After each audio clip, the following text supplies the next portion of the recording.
Here is an uncomfortable truth. The money you work so hard to earn every day isn't really money. In the true sense, most of it is just a string of digits, a piece of debt. Sounds absurd, right? But once you truly understand the underlying code of how the economy operates, the way you see the world will change completely. In today's episode, I am going to break down the entire logic of how the economic system works, take it apart, piece by piece, and explain it all in one go. But let's start with an extremely profound question. What exactly is the economy? More importantly, who is secretly creating the money in your wallet? Spoiler alert, it is probably not what you think. The essence of the economy is deceptively simple. It is just a group of people facing limited resources, figuring out how to produce things, and then exchanging them with one another. Say you spend $5 on a Starbucks latte on your way to work. The store manager uses that money to pay the barista's wages. After work, the barista uses that money to buy a burger at a local restaurant. The restaurant owner then uses that money to pay the meat supplier. This chain goes on, link by link. The heart of the economy isn't money itself. It is the creation and flow of value. Let's use the most primitive analogy. Your backyard has produced a full basket of tomatoes, and your neighbor Jack just caught 3 fish from the river. You two hit it off, tomatoes for fish. Everyone gets what they need, everybody's happy. This is humanity's earliest economic activity. But trouble follows immediately. How many fish should a basket of tomatoes be worth? You say 3, Jack says 1, and neither can convince the other. At that point, there is an urgent need for a universally accepted measuring stick to serve as a middleman. And that middleman is currency. So money was invented not originally to sit in your bank account earning interest, but to make transactions smooth and efficient. So who creates money? Banks. The government in the modern economy. Most money is actually created through loans. Sounds strange when you put it together, right? But think about it this way. If you go to a bank and apply for a $500,000 mortgage to buy a house, the bank simply adds $500,000 to your account. Where did this money come from before? The truth is, it didn't exist anywhere. It is a number the bank created out of thin air. Of course, banks can't create money infinitely because they must comply with reserve requirement ratios. For example, for every 100 in deposits received, the bank must set aside 20 and deposit it with the central bank as reserves. This mechanism limits the scale of bank lending, but it is also precisely this system that allows money to be continuously created, driving the economy forward. This is called the fractional reserve banking system. The vast majority of money in the modern economy isn't bills printed from the national treasury. It is digits created by commercial banks through lending. This mechanism is known as the credit money system. According to some economists' estimates, over 90% of the currency in global circulation exists in this digital form.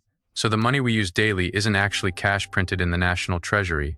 It is a massive amount of digits that look like money but are essentially debt. So why can banks create money out of thin air? Because the entire system believes you will pay it back in the future. This is also the most fundamental logic of the modern economy. As long as everyone believes future value can be created. This logic is a bit like magic, but it actually works. But here's the problem. If everyone borrows money like crazy, endlessly creating new money, and conversely, if nobody borrows and spending is very conservative, what happens?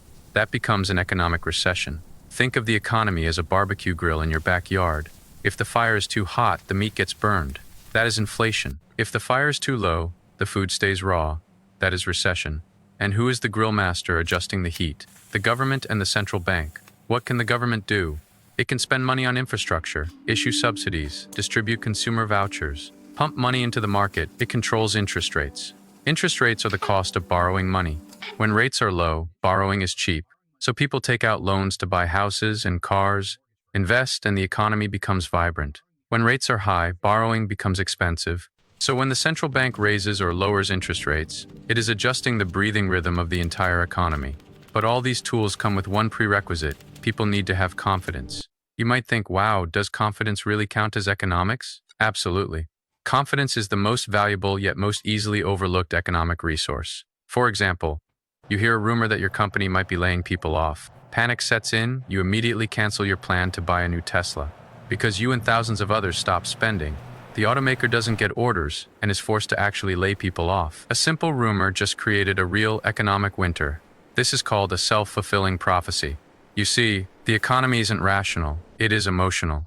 This is also why, when many countries face crises, government officials come out and say, our economy is robust, please, because without confidence, no amount of policy will work. Alright, let's step back and summarize. A complete economic system roughly consists of these parts. First, consumers, you, me, everyone.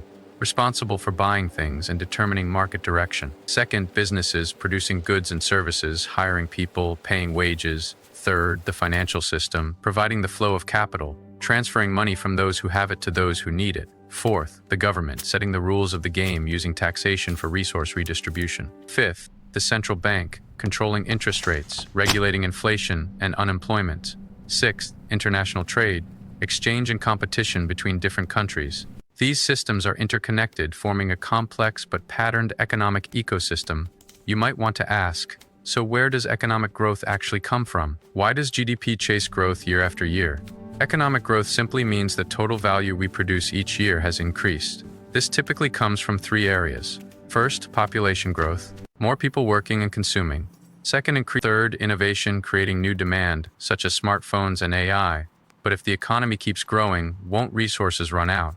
Won't the planet buckle under the pressure? This is exactly the question modern economics is grappling with. That is why we now see new trends like the green economy, circular economy, and low-carbon transition. The economy is a system of creating value plus exchanging value. Money is the tool of exchange, credit creates currency, and interest rates determine the economic rhythm. But have you ever thought about what the biggest risk in all of this actually is? It is debt. What is debt? Simply put, it is spending tomorrow's money today. Whether you are swiping your card to buy a handbag, a company is taking out a loan to expand, or a government is issuing bonds for construction, the essence is the same, betting on the future. So why go into debt? Because today's efficiency can generate even greater output in the future. For example, a baker takes out a $500,000 loan to buy an oven. He earns an extra $50,000 per month, and within a year, he has earned it all back. Debt allowed him to leap into growth early. But debt isn't a magic wand, it is a double-edged sword. If the money you borrow doesn't turn into future productivity, but instead goes into speculating on stocks, inflating real estate, or funding vanity projects, then it becomes bad debt, too much bad debt, and the economic system jams up. This is what we commonly call a debt crisis. Take the 2008 financial tsunami, for instance. At its core, the US mortgage market had gone absolutely insane. Many people with no ability to repay were encouraged by banks to buy homes, and these loans were packaged into financial products and sold to the entire world. The moment housing prices dropped, people couldn't make their payments, banks went bankrupt, confidence collapsed, and the global economy froze solid. So the biggest prerequisite of the entire modern economic system is that debt can be repaid, and that people are willing to believe it will be. Once confidence collapses, the chain reaction is extremely violent. Like dominoes, once one falls, they all fall. So how do economists deal with this risk? They've designed a cyclical logic called the debt cycle. What does that mean? Simply put, every country's economy goes through the following process. First, borrow and invest. The economy rises.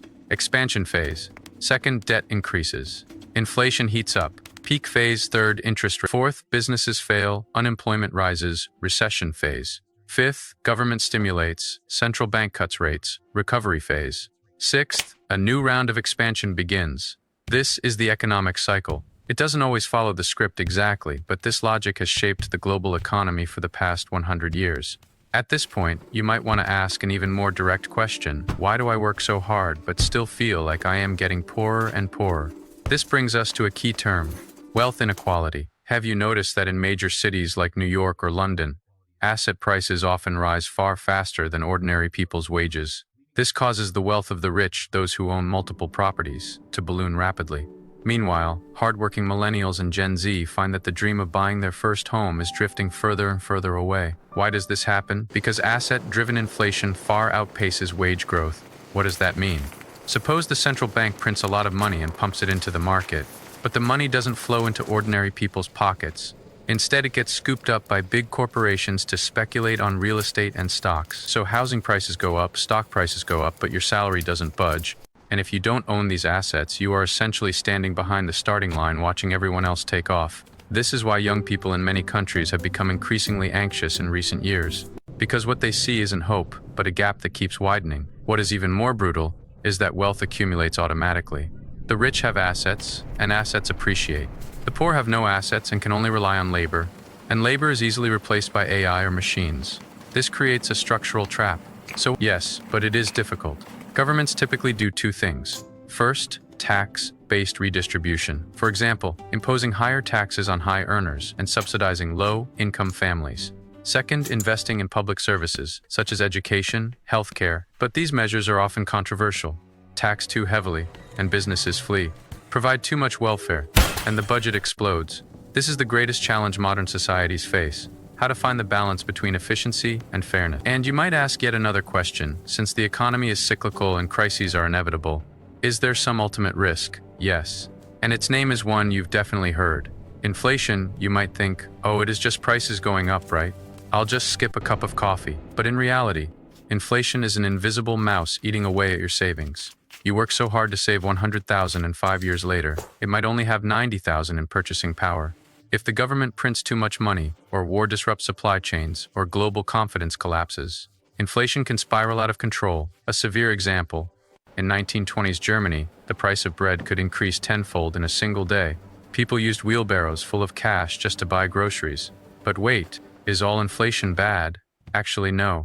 Stable and moderate inflation, around 2%, because if you know prices will go up slightly next year, you have an incentive to spend or invest today, rather than stuffing your money under the mattress. This keeps the economic gears turning and avoids the ultimate nightmare: deflation. So central banks around the world typically aim to keep inflation at around 2%. But look at the past few years. Because of the pandemic stimulus flooding the system with money, plus wars and supply chain disruptions, the entire world experienced a wave of high inflation. Many people's wallets shrank, and economic confidence took a hit. Now, let's return to the original question: how does the economy actually work? Let's do a quick recap.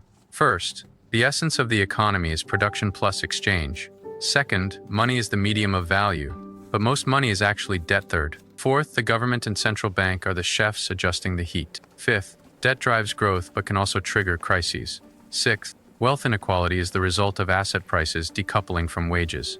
Seventh, inflation is the most invisible enemy and the hardest variable to control. Yes, when you are just starting out, the system can feel incredibly unfair. But understanding how this machine works is your most powerful weapon.